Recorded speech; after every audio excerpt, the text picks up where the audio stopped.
Hello, everybody. Welcome to another edition of Conversations. Today, I'm having a conversation with Mr. Toby Sneed. Toby, it's good to have you sitting across the desk. Good to be here. Been wanting to do this for a little while. Man, you're a man about Bedford County. You do all kinds of stuff. Every time I look up, Toby's here, Toby's there, Toby's doing this. Tell us about the fair. I know you're on the fair board. Fair is a timeless tradition, but other counties don't have it anymore. And I didn't really grow up in a hugely agricultural community, but when I had an opportunity to go to fairs, I would, and I was always very interested in that part of our life. So when I moved to Bedford County, being involved as a volunteer to the fair was fantastic. So for the past few years, I've been on the board. I handle a lot of the tasks associated with putting it on, and then work on new ideas for the fair. This year was a record fair. I think it's the highest attendance that we've ever had, over 10,000. So that's huge. And considering we had a couple of days with an hour or two here or there of rain, the fact that we still blew the numbers out is it's fantastic. It's a great event. Voted again the #1 community event for 2026. That's awesome. The volunteer of the year for the county was one of our own board members.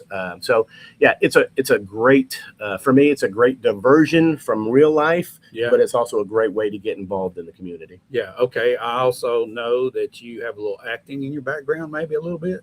Is that true? Or is that a rumor? No, I've seen stuff. It is true. I've been in a few productions here at the Fly Art Center, which is doing fantastic things. My neighbor is the president of the Fly.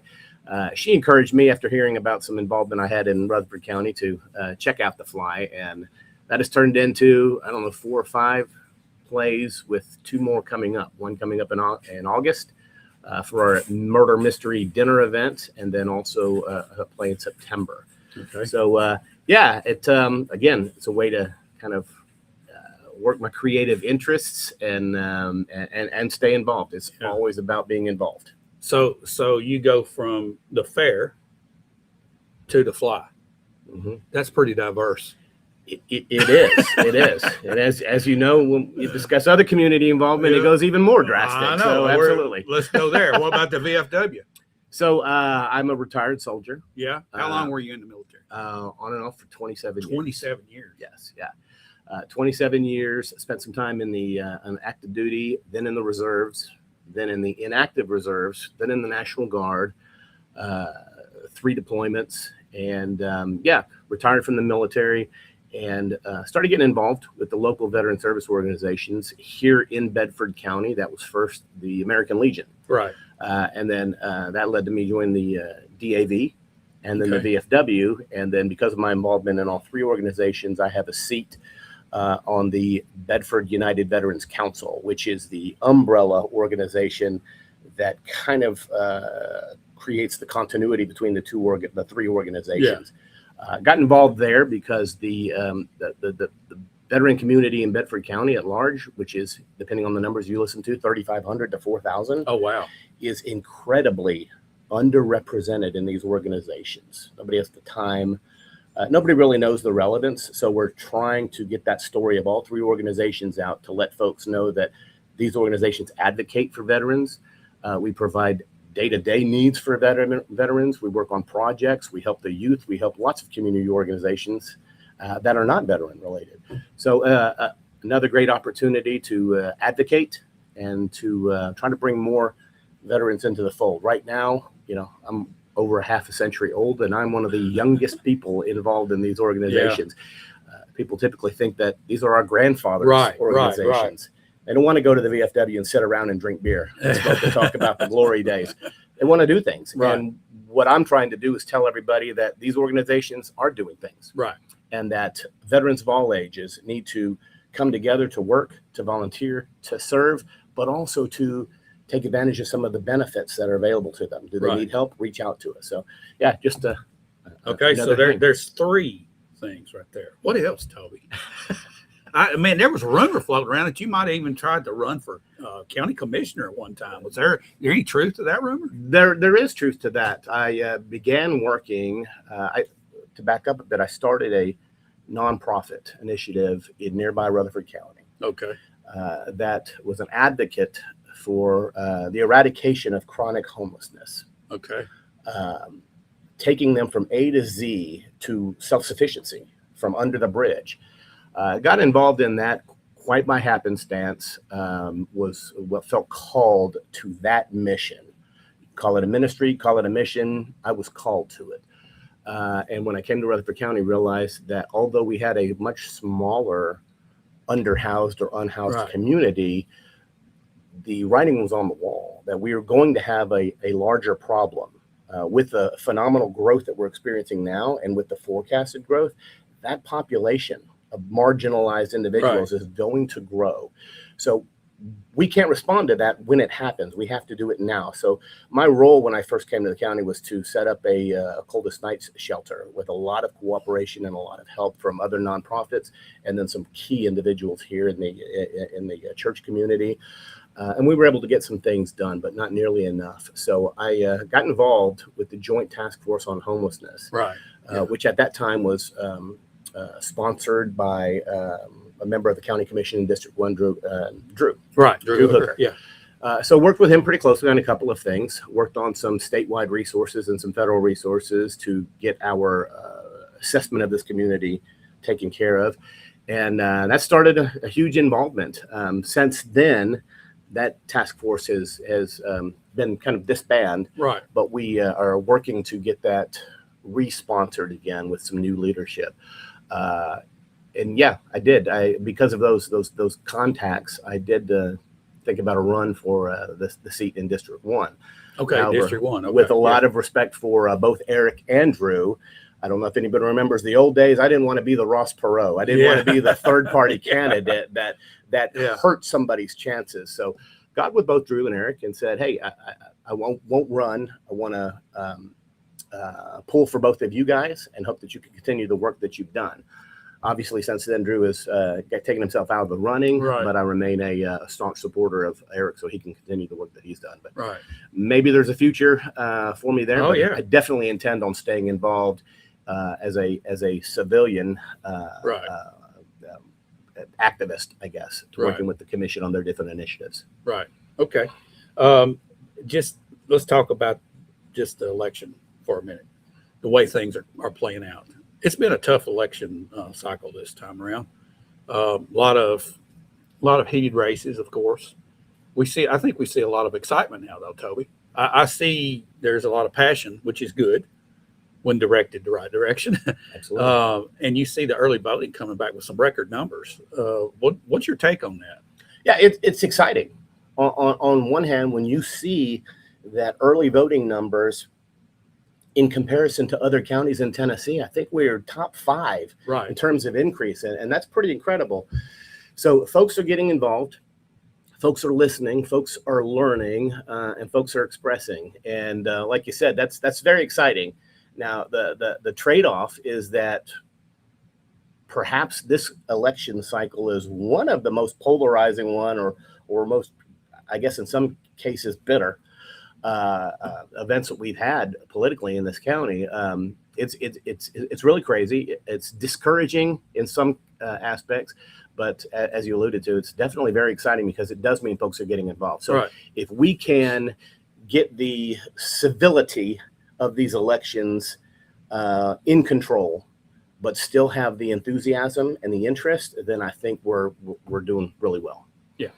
I think maybe one thing that we're starting to see here is just the average guy out there starting to pay more attention, ask more questions, get involved. I think that's where those numbers are coming from, Toby. Have you seen that in the county? Absolutely. That average guy, the guy right there in the middle, who has been largely silent in past years. Those individuals were taught and raised to trust the folks in charge. And I think now what we've seen, because of just different developments within the county as we experience this growth, a lot of folks are stepping up and saying, wait a second, yeah, I can elect my representatives. I can trust that they will speak for me. But as Ronald Reagan said, trust but verify. As the average guy, I need to get involved, know what the issues are, know where I stand on them, but also know where my representative stands on them. So I think the average guy is tuning in. Lots of improvements, obviously, that we can implement. But yeah, we're there's a group of us in the middle who are saying the status quo or the establishment is not going to get things done for this rapid growth that we're going to experience in 3 to 5 years or further down the road. However, on the opposite end of the spectrum, naysayers and folks pointing their fingers at the establishment and saying, all heads must roll, throw the bums out, drain the swamp, whatever. That's not the answer either. So I think there's a lot of us right there in the middle who are trying to be active, but also objective. And sometimes that answer for any specific issue is not one side or the other. Right. It's with the average guy right in the middle. Yeah. That's what's inspired Shelbyville now over the years. Absolutely. Just wanting to be the voice for that guy, or at least trying to inform that guy, because he's starting to pay attention a little bit, though. Exactly. So I think though, in general, I think across our whole nation, people are starting to engage a little bit more. They've seen that trust fade, and they're starting to do the verifying part now, maybe. Absolutely. What do you see as maybe one of our biggest issues in Bedford County? When the election settles and everybody gets together and they start trying to collaborate and trying to move our county forward, what do you see our biggest challenge? I think our biggest challenge is to really assess how do we grow, and that specifically can be in terms of development. There's a lot of opportunities, right? But there's a lot of cost to that development. So I think that'll be the biggest challenge is how do we get there? First off, where is there? Rutherford County faced a challenge that they did not have a master plan in place for infrastructure, for development, for education. And when they finally came out and had and I might have the name wrong, 2035 master plan or something, that kept the county from having to worry about things like roads when it was too late. So yeah, we can have a 6-lane road where right now we only need a 2-lane road, but that's going to come in handy. So in terms of Bedford County, we really have to know what that destination is, what's that goal, and find a way to intentionally and in a well thought out manner achieve that. Right. And we have to all build some sort of consensus. What is a little bit irritating or concerning is that we do have a growth at all costs mentality in some parts of the county. Yeah. We also have a no growth at all mentality, and those aren't right. And so, and it is also interesting or concerning that people on both sides of the fence assume the extremist level on the other side. In other words, if somebody is in the development world, somebody on the other side is thinking they want to bulldoze all the century farms and damn the cost, just bulldoze and build, right? The other side of the spectrum is that nobody wants to have any growth. And both of those are really not correct. So I think if development happens with an eye towards the supporting infrastructure, then some people on the other side would be happy. Conversely, if folks understood that people want to have intentional, well thought out growth, tell me about schools, fire departments, or roads, infrastructure, law enforcement coverage before you put a 200 house subdivision in place. If you've got an eye for that, then that's fine. I love the house on 231 headed out of town. Is this progress? And that's been there since I've been here. But that's something for us to think about. Is this progress, and is that progress beneficial or to the detriment? So I think there's room in the middle for both points of view to come together to build a higher tax base. We need development. To maintain that development and not irritate people, we have to have roads, schools, law enforcement, and all of those have come up in the election as well. So I think we have to be smart and not create so much animosity to get to that answer. I think that being caught in that argument many times because of public statements that we talk about here, we share opinions a lot of time. I think, speaking just for the average person in Bedford County, that the overwhelming majority understand that we're going to grow, our population's going to grow, that people are going to build homes. We've seen it. I've seen it my entire life. When I graduated from high school, the county was probably at 25,000. Okay. So it's more than doubled since then. I don't anticipate that to stop. And as you've said, we're going to have a boom probably in the next 3 to 5 years. The one thing that I hear the average guy on the street saying that they're concerned about, and why it ruffles some feathers, I guess, and they're viewed as extremists, is they just don't want to see the character of Bedford County changed. Absolutely. Among all the development. I get that. I'm with that camp, but that doesn't mean I'm against that development. And that's the thing we've sometimes we sit back and we label that, and we call the other ones extreme. That's what you're talking about. Right. Exactly. We don't want everything paved over. We want it done responsibly. Exactly. Okay, and I think that's what you're hitting on here. Is that responsible?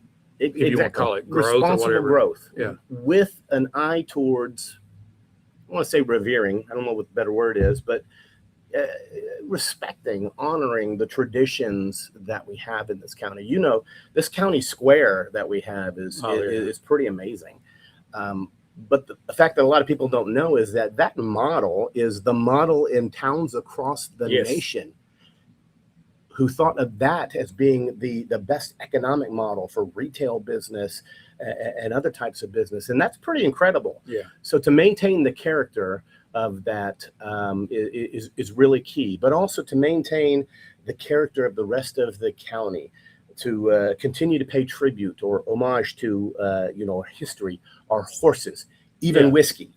That's really important. So bulldozing and the sterile type developments, no, that's not the answer, but we have to have it. I've had a lot of conversations with people who have said, I'm against any development that impacts the character. And that's why I don't want Starbucks. I don't want Chick-fil-A. And to me personally, that's the wrong point of view, because what we also have to keep an eye towards is, where do our children want to live? Right. And to you and me, Starbucks might be $7 coffee, but to my 18-year-old, it's a way of life that she has never not known. So we talk about our kids and we commiserate because our kids leave high school and they vow never to come back. Yeah. So when they leave, gradually, when they're in their 40s and 50s, they realize that Shelbyville and Bedford County is a great place to live. So they do come back. Right. But how about having our kids leave high school here, go get their education next door in Middle Tennessee or anywhere else, and then come back for a teaching position? We don't get that if they don't feel there's a quality of life here waiting for them. And that's Chick-fil-A, that's Starbucks. Yeah. That's Coffee Row. I laugh because in Murfreesboro, it's discount tires and oil change facilities. But in Shelbyville, when I moved here, there was one coffee place for my teenagers, and now that's Coffee Row. So that kind of thing is important, but we can achieve that growth, but still be our small town values. Right. Absolutely. Right. Okay. Let's rewind. Mm-hmm. I'm going to ask you this. What brought you to Bedford County to begin with? That exactly. So I've, as a military service member, and a dependent prior to that, I've lived all over the world.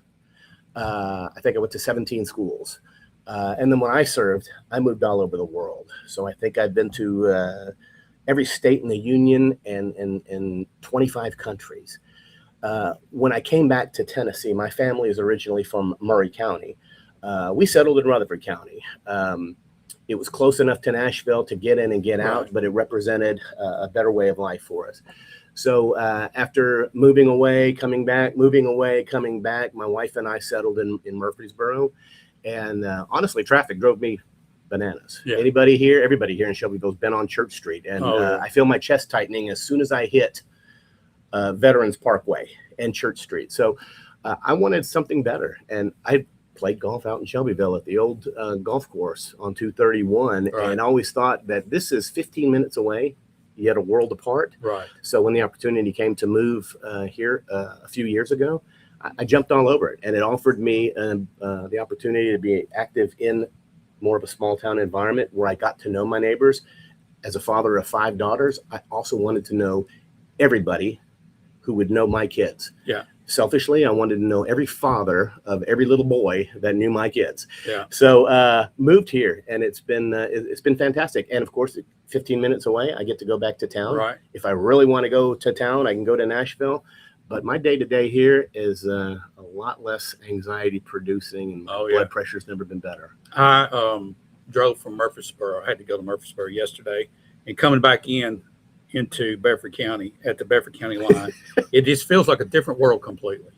It absolutely does. You cross the Bedford County line, it's like you move to another country. It's just a totally different atmosphere. Absolutely. I don't want that to go away. But at the same time, like you say, our kids, they're into, that way of life, different things, the Chick-fil-A, the coffee, and I call it designer coffee. I've got my little mug sitting right here. It doesn't have a brand on it. It's but it's a different generation coming by. We have to pay attention to that. We have to respect that. Yeah. It's not our thing, but it is their thing. And from a development standpoint, we don't go anywhere unless the tax base increases. Right. We have to have a higher tax base. We also have to have a higher per capita median income. Yes. We have to have that to do the things we need to do. We're looking at $200 million budget for 26-27. That is phenomenal. That's staggering when you think about it. But when you break it down into all the different departments that have to be fed by that, we will need more. Yeah. We definitely will need more. And the only way to do that is increasing the tax base. The only way to increase the tax base is to offer the amenities and the employment opportunities for people to move here and make an income. Yeah, this is one conversation I've had with many people, sometimes on here on a show. But you look at our basic demographics that the county puts out, and the city puts out, and you compare it to Tullahoma. We should be at their level. Absolutely. Based on just our basic way of life. But then we're more, and I don't mean to pick on them, but we're more like Marshall County and Giles County. Exactly. And to our south, Lincoln County. And then you look at Lynchburg, look at their demographics. Right. We somehow have to lift. Exactly. And how do you do that? It's the chicken or the egg. We've got to get on a cycle somehow to where we can draw businesses in and encourage entrepreneurship as well, I think. Absolutely. So how do you do that in the environment that we're in right now?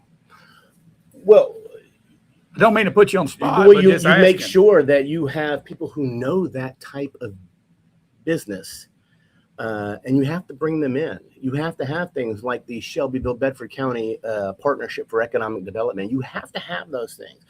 We can't get bogged down by the fact that maybe the city council or the county voted to give X number of hundreds of thousands of dollars to a project.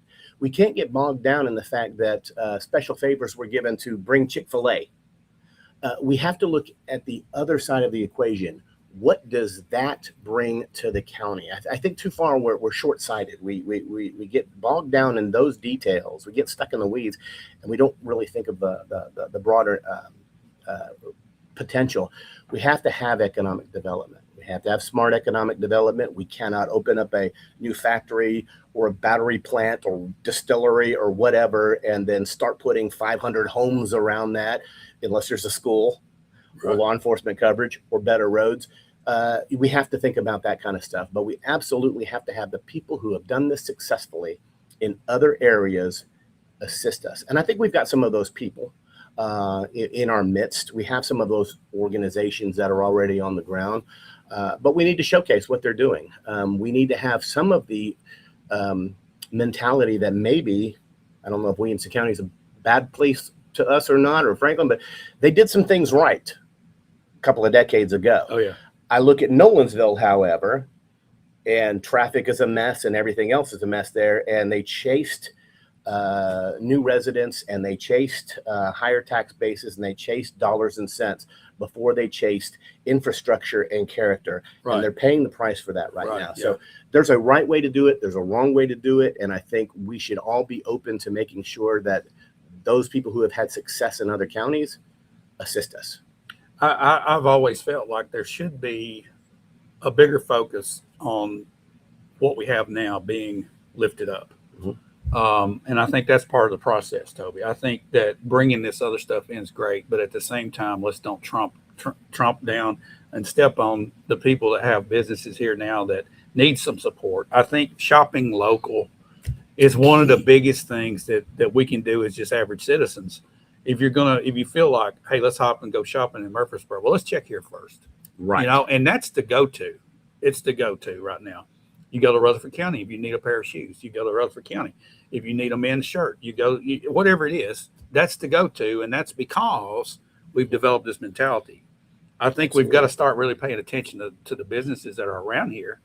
And I don't know if you put on some sort of shop local campaign. I've never seen it really tried. Mm-hmm. Every once in a while you'll see it. But do you think that could be a part of this lift? Absolutely. On a smaller level, one of the coolest things I've seen on a smaller scale that obviously can be replicated is on the square, as I mentioned before.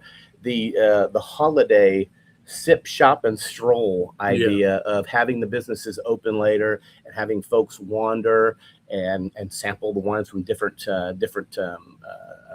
vineyards or different wineries and then shop. I think really sparks that interest. I know from my kids personally who don't have a problem getting in their car and driving to the avenue. Right. I love it to hear them tell me about something that they purchased that they got at Pomegranate. Right. I love it that they've gone to Doodlebugs for things for children, for baby showers. There's a lot of stuff happening. My wife and I love it if we're going to have dinner or lunch on the square, and it goes without saying that the addition of, say, the Grindstone Cowboy and the Glass Hollow Tavern has definitely encouraged people to come downtown. Yeah. That feeds, I know it's more pricey than a lot of things folks are used to, right? But it does bring people to the square who can shop local, who have disposable income to do that. And I think that trickles down to some of that mentality. But on a countywide level or a citywide level, shop local is definitely a mantra that we should take up. So yeah, it's definitely lifting and not encouraging competition to come in, encouraging businesses to come in that can augment what we're doing here, but lifting up everybody else is definitely the way to go. But you're right. It's constantly pushing that shop local mentality. It's got to be second nature, and that's definitely a huge part of the solution. I like to tie a couple things together here that you've already mentioned. One is our historic square. We were one of 3 or 4 squares. I think Pulaski maybe. I can't remember that. There's 3 in southern Middle Tennessee that were the pattern, and Shelbyville was at the forefront of those 3 or 4. Historic, no question. That was done in the 1800s. That was the standard. That's why we see so many public squares. We were a test, okay? Right. Then you've got a historic river running right by that square. We have put something together called the Riverview District from the historic square, viewing the historic river. There's some synergy there that I feel like could attract. I don't know if you've noticed. I'm sure you have because you're in touch.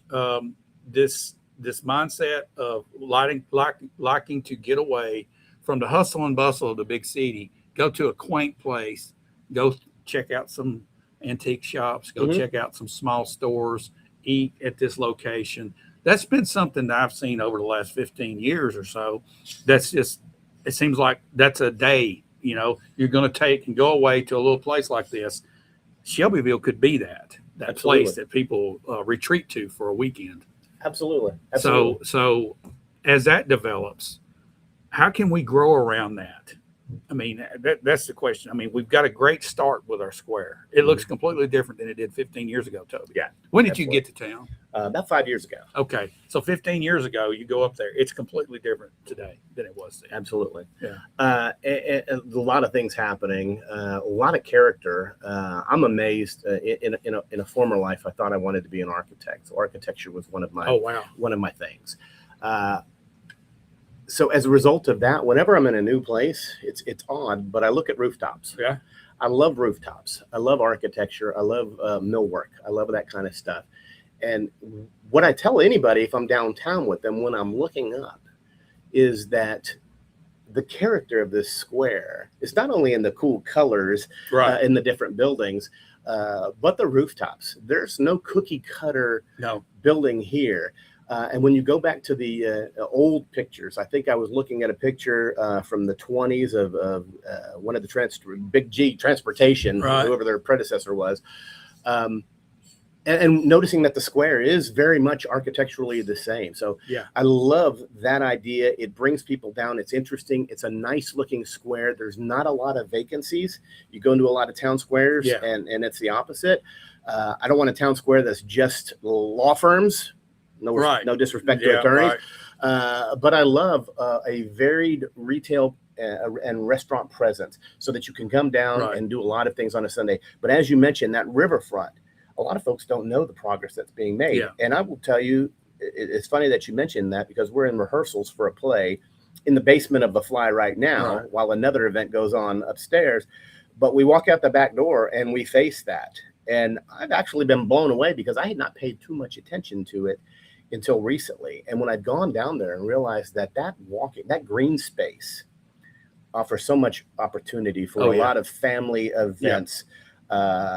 Just different things. It's beautiful, it's peaceful, it's serene. But to your point, if you have nothing to do and you want to go spend the day wandering around, go to the square, have breakfast, go through some of the stores, see what's new, have a cocktail if that's your thing. Yeah.